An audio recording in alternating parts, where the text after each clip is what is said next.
नमस्कार, आप देख रहे हैं सरकारी मंथन। मैं हूं आपके साथ अनूप मिश्रा। दोस्तों, अचानक आपको पता चलता है कि आप जिस फोन को यूज कर रहे हैं वो आपका एक स्पाई बन जाता है, एक कह सकते हैं कि जासूस बन जाता है। आपकी दैनिक क्रियाएं, आपका रोजमर्रा के कार्यक्रम, कहाँ जाते हैं, क्या करते हैं, क्या बोलते हैं, क्या लिखते हैं, क्या आपकी जीवन शैली, क्या आप सोचते हैं, इन सभी चीजों के बारे में किसी तीसरे व्यक्ति को पता चले। जी हाँ, ऐसा संभव हो सकता है।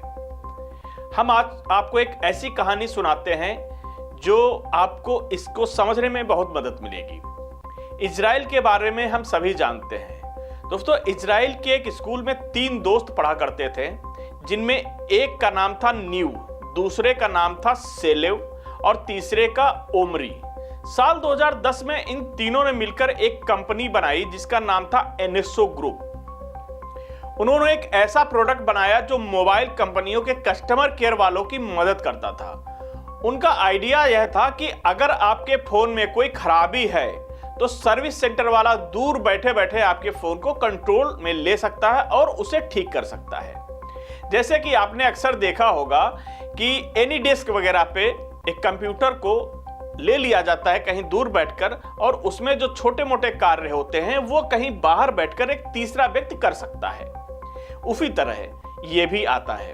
एक दिन यूरोप की एक खुफिया एजेंसी के कुछ अधिकारियों ने उनका यह डेमो देखा।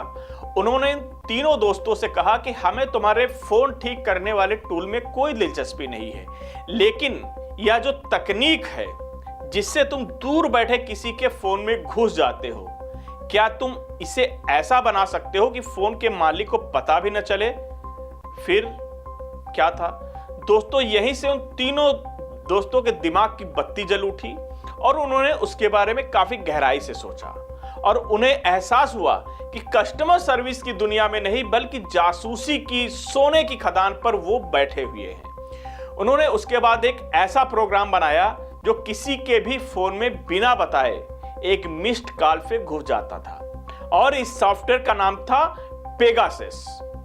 हम आपको बताते हैं कि ये पेगासस काम कैसे करता था। मान लीजिए आपके व्हाट्सएप पर एक मिस्ड कॉल आई, आपने फोन उठाया भी नहीं, फिर भी पेगासस आपके फोन में घुस गया।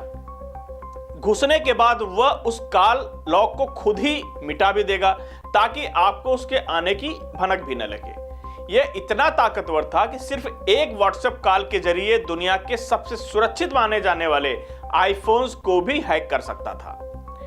एक बार पेगासस आपके फोन में आ गया तो आपका फोन अब सुरक्षित नहीं रह गया।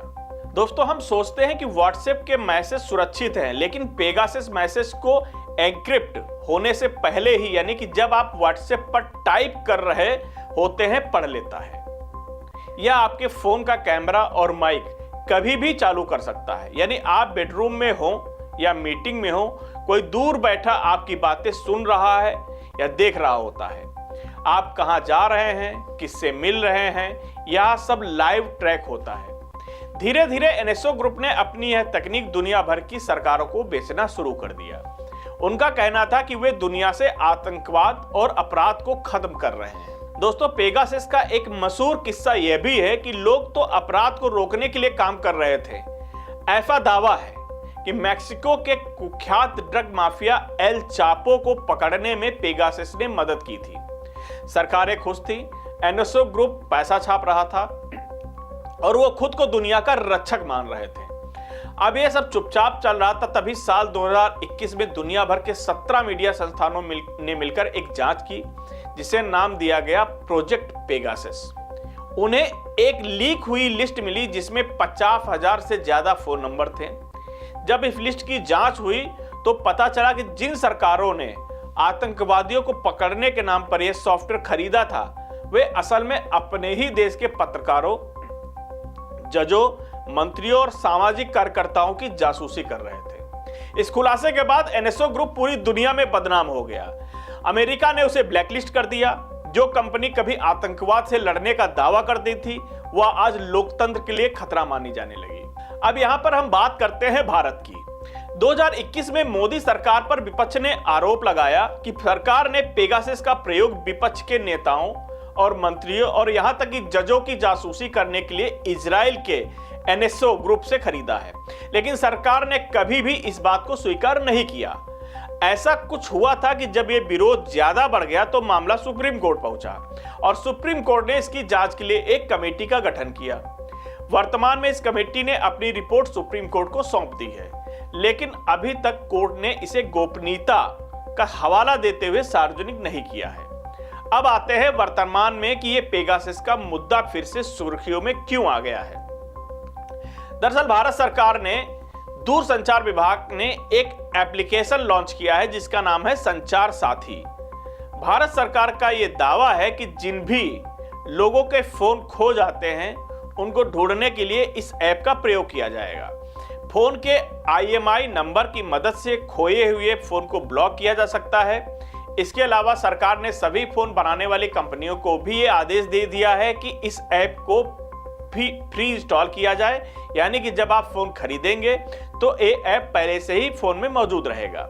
फोन में ये एप्लीकेशन जिसका नाम संचार साथी है आपके कैमरा, माइक्रोफोन और आपके फोन की गैलरी को एक्सेस करने की परमिशन मांगता है। ऐसे में विपक्ष ने यह आरोप लगाया कि भारत सरकार ने पेगासस की तरह ही इस ऐप को बनाया है जो भारत के हर नागरिक की जासूसी करेगा, जबकि सरकार का यह कहना है कि आप जब चाहे इसे अनइंस्टॉल यानी कि अपने फोन से हटा सकते हैं। केंद्रीय संचार मंत्री ज्योतिरादित्य सिंधिया ने क्या कहा, देखिए इस वीडियो में। मैं दीपेन जी को उनके प्रश्न के लिए मैं धन्यवाद अर्पित करना चाहता हूं कि उनके प्रश्न के द्वारा सदन के पटल पर और देश की जनता के समक्ष में सारे तथ्य रखना चाहता हूं। सर, दूरसंचार का क्षेत्र एक बहुत बड़ा माध्यम है लोगों को विश्व के साथ जोड़ने का, और आज देश के अंदर हमारे 1 बिलियन यूजर्स हो चुके हैं सर। लेकिन जहां सकारात्मक उपयोग भी किया जाता है, ऐसे कई तत्व हैं जो इसका नकारात्मक उपयोग भी करते हैं, और सरकार का दायित्व तो होता है कि देश की जनता और हर नागरिक को उस नकारात्मक प्रयोगों से हम लोग और तत्वों के से हम लोग जोड़ पाएं और सुरक्षित रख पाएं। इसी सोच के साथ संचार साथी पोर्टल की हमने शुरुआत की थी सर 2023 में, और संचार साथी ऐप का प्रयोग हमने 2025 में हम लोग ने शुरुआत किया। अब संचार साथी क्या है?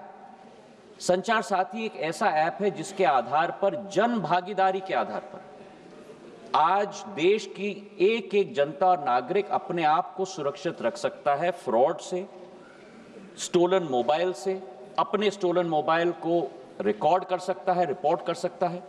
और 20 करोड़ हिट सर हमारे पोर्टल पे हुए हैं, करीब 1.5 करोड़ ऐप डाउनलोड हुए, और इसी के आधार पर जन भागीदारी, इसकी सफलता सॉफ्टवेयर तो हमने बनाई है सरकार ने, पर इसकी सफलता का श्रेय अगर किसी को जाता है तो जनता को जाता है सर, क्योंकि उनके उपयोग के आधार पर ही हम लोग सफल हो पाए। और आज मैं रिकॉर्ड पे रखना चाहता हूं कि इस ऐप और पोर्टल के आधार पर 1.5 करोड़ मोबाइल कनेक्शन देश के अंदर डिस्कनेक्ट हुए हैं जो फ्रॉडुलेंट हैं, क्योंकि जनता ने रिपोर्ट किया है। करीब 26 लाख स्टोलन हैंडसेट हम लोग ने ट्रेस किए, 7 लाख स्टोलन हैंडसेट जो उपभोक्ता है उसे हमने वापस भी कर दिया है, और 41 लाख मोबाइल कनेक्शन डिस्कनेक्ट हुए हैं, 6 लाख फ्रॉड हम लोग ने ब्लॉक किए। इसी के आधार पर हम लोग ने ये कोशिश की कि हम लोग हर एक नागरिक को वो चॉइस दें, क्योंकि ऐप फोन पे है इसका मतलब नहीं है कि वो ऑटोमेटिकली ऑपरेट हो जाएगा। जब तक मैं उपभोक्ता के रूप में उसमें रजिस्टर ना करूं तब तक वो ऑपरेट नहीं होगा। और मैं उपभोक्ता के आधार पर, जैसे मेरे फोन पर सर ढेर सारे ऐप्स होते हैं, मैं उस ऐप को भी दबा के मैं डिलीट कर सकता हूं। तो ये लोकतंत्र में पूर्ण हक और अधिकार नागरिक का है सर। हम लोग ने केवल ये ऐप सभी को उपलब्ध कराने के लिए कदम लिया है। लेकिन फिर भी मैं सदन के पटल पे भी कहना चाहता हूं, हमारा कोई हट नहीं, इसकी सफलता का प्रयोग जनता के आधार पर हुआ है।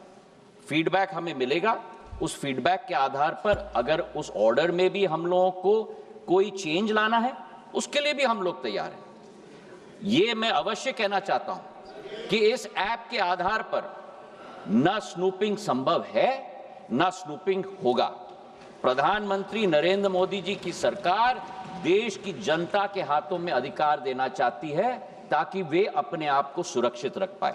बहुत बहुत धन्यवाद सर। हालांकि लगातार बढ़ते विरोध के चलते सरकार ने अपने इस आदेश को वापस ले लिया है, लेकिन इतना तो साफ है कि सरकार ने जितनी जल्दी इस फैसले को वापस लिया है, उसे देखते हुए कहीं न कहीं एक्सपर्ट की राय से भी इनकार नहीं किया जा सकता है कि सरकार कुछ तो करना चाह रही थी इन संचार साथी एप्लीकेशन के माध्यम से। हालांकि सरकार ने यह कहा है कि यह एप्लीकेशन कंपलसरी नहीं है, जो इसको अपने मोबाइल में इंस्टॉल करना चाहता है वो कर सकता है और जो नहीं करना चाहता है वो नहीं कर सकता है। दोस्तों, आपका क्या मानना है? क्या इस संचार साथी ऐप से भारत सरकार जासूसी करना चाहता है या फिर सच में यह ऐप जनता की सुरक्षा को ध्यान में रखते हुए बनाया गया है? अपनी राय हमें कमेंट बॉक्स में जरूर दें। नमस्कार।